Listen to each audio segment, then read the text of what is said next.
Hi friends, సుదూరంగా విస్తరించిన పర్వతాలు, ఉష్ణోగ్రత సుమారుగా -70°C, సామాన్య మానవుల ప్రపంచ ఆనవాళ్లు లేని ప్రదేశం.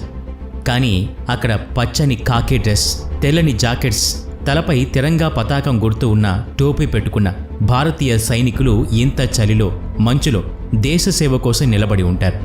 ఇంత కష్టం భరించడానికి వీళ్లకు ప్రేరణ ఇచ్చేది దేశం మీద ప్రేమే తప్ప ఇంకే ఉంటుంది. కానీ వాళ్ళ జీవనం ఎలా ఉంటుందో మనసులో అయితే ఒక ప్రశ్న మెదులుతూ ఉంటుంది. అక్కడ ఎడారి లాంటి పర్వతాల్లో ఎల్లప్పుడూ పాకిస్తానీ శత్రువులు దాడి చేస్తూనే ఉంటారు.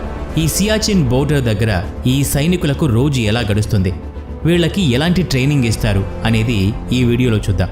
సియాచిన్లో ఈ సైనికుల జీవనం చాలా కష్టంగా, ప్రాణాంతకంగా ఉంటుంది.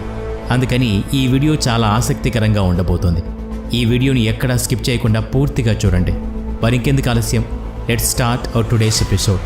మొట్టమొదటి మీకు చెప్పేది ఏంటంటే, ఇప్పుడు మనం మాట్లాడుకునే ఈ సియాచిన్ బోర్డర్ ప్రపంచంలోనే చాలా ఎత్తైన యుద్ధ క్షేత్రం.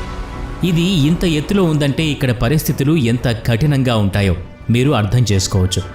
ఎంత కఠినంగా ఉంటాయి అంటే, ఎముకలు కొరికే చలిని తట్టుకునే ఈ సైనికుడు బుల్లెట్లతో చావకుండా ఆక్సిజన్ తక్కువైతే చనిపోతాడు. మీకు ముందే చెప్పినట్టు ఇది ఎత్తైన యుద్ధ క్షేత్రం అవటం వల్ల ఇక్కడ శ్వాస తీసుకోవటం కూడా చాలా కష్టం. ఎందుకంటే ఆక్సిజన్ చాలా తక్కువగా ఉంటుంది. ఇక్కడ తిరిగే ప్రతి సైనికుడు ప్రతి క్షణం చాలా జాగ్రత్తగా ఉంటాడు.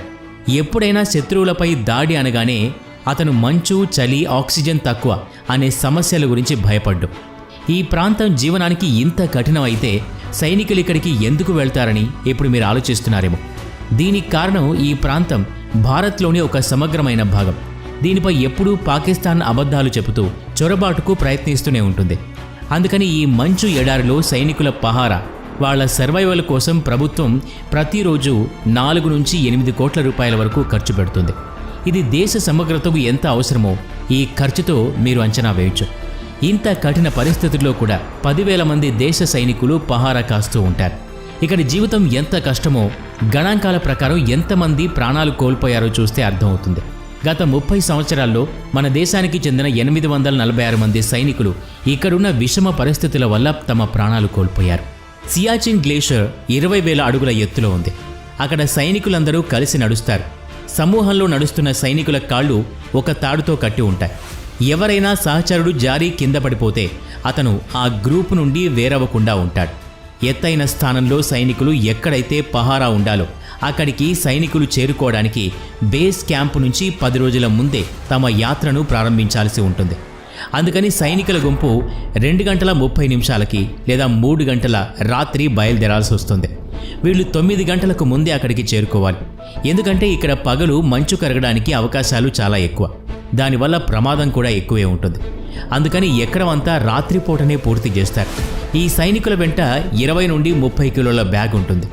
అందులో మంచును పగలగొట్టడానికి గొడ్డలి, ఇంకా కొన్ని ఆయుధాలు, కొంత రోజువారీ సామాను ఉంటుంది. ఉష్ణోగ్రత 0 కన్నా తక్కువగా ఉన్నా కూడా సైనికులు చెమటతో నిండిపోతారు. వేడి కోసం వాళ్ల శరీరంపై 6-7 జతల బట్టలుంటాయి. తమ పహారా పాయింట్ చేరుకుంటూ ఉంటే సైనికుల బట్టల మధ్య ఒక చెమటతో కూడిన మంచు పొర ఏర్పడిపోతుంది. వేడి పెరుగుతూ ఉంటే ఈ పొర పగిలే శబ్దం వినబడుతుంది. ప్రాణాలు పణంగా పెట్టి తమ పోస్ట్ వరకు ఎలాగోలా చేరుకుంటారు. కానీ అక్కడి పరిస్థితులు వీళ్లను రాక్షసుల మాదిరిగా స్వాగతం చెప్తాయి. అక్కడ స్నానం చేయటం అనేది ఒక అందమైన కళ లాంటిది. ఇక భోజనం గురించి ఆలోచిస్తే భోజనంలో ఎక్కువగా లిక్విడ్స్నే వాడతారు. తినే వస్తువులు టిన్స్లో సప్లై అవుతాయి. సూప్ తాగాలంటే మొదట దాన్ని కరిగించాలి. టిన్ క్యాన్ కూడా పూర్తిగా గడ్డ కట్టుకుపోతుంది. అందుకని దీన్ని మీడియం వేడిలో లోపల ఉన్న సూప్ని కరిగిస్తారు. సూప్ కరగగానే ఆలస్యం చేయకుండా దాన్ని తాగాల్సి ఉంటుంది.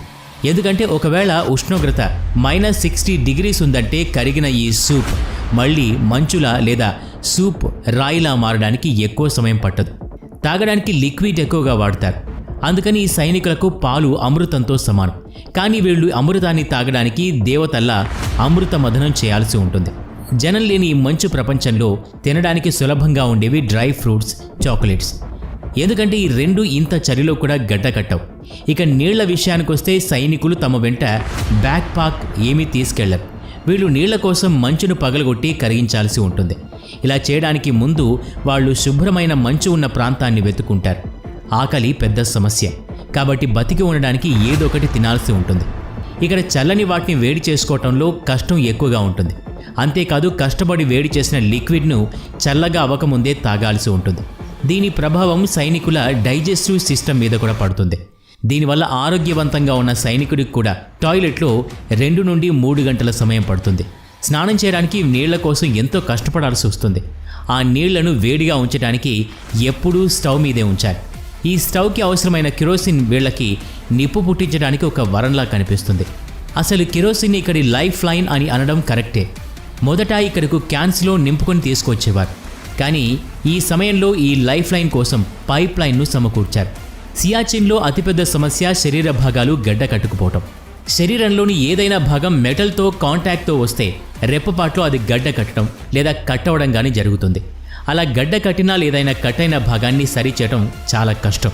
అత్యంత చలి వల్ల బాడీ పార్ట్స్ కట్ అయ్యే ప్రమాదం కూడా ఉంటుంది. దీన్ని ఫ్రోస్ట్ బైట్ అంటారు. సైనికులకు అన్నిటికంటే ఎక్కువ ప్రమాదమైంది ఫ్రోస్ట్ బైటే. అందుకని వీళ్ళకిచ్చే బట్టలు ఇలాంటి సమస్యల నుంచి కాపాడడానికి అనుగుణంగా ఉంటాయి. ఇక్కడ సైనికులకు స్పృహ కోల్పోవడం అనేది చాలా మామూలు విషయం. అలాగే ఎక్కువ తలనొప్పి కూడా భరించాల్సి ఉంటుంది. శరీర బరువును కోల్పోవటం, ఆకలి తక్కువ అవటం, నిద్ర రాకపోవటం, జ్ఞాపక శక్తి కోల్పోవటం లాంటి ఫిర్యాదులు ఇక్కడ ఉండే సైనికుల నుండి చాలా సామాన్యంగా వస్తూ ఉంటాయి. వాళ్లకు ఒకరితో ఒకరు మాట్లాడుకోవడం కూడా పెద్ద సమస్యే. నాలుక ఇరుక్కుపోవటం అంటే పిడచకట్టుకుపోవటం వల్ల తడబడుతూ మాట్లాడుతూ ఉంటారు. సరిగ్గా మాట్లాడలేరు. ఒక మనిషి సాధారణ వస్తువు లేకుండా ఎక్కడైనా ఉండటం చాలా కష్టమవుతుంది. సైనికుడు అలాంటి సమస్యల్ని పక్కన పెట్టి తన ప్రాణాల్ని ప్రమాదంలో వేస్తూ ఆకలి దప్పుల్ని తీర్చుకుని ఒక ఆలోచనతోనే ఉంటూ తాము ఉన్నంత వరకు తమ దేశంపై త్రివర్ణ పతాకం తప్ప వేరే జెండా కనపడకూడదని అనుకుంటాడు. అందుకని అక్కడి మంచు కూడా ఈ విషయానికి అభివాదం చేస్తుందేమో.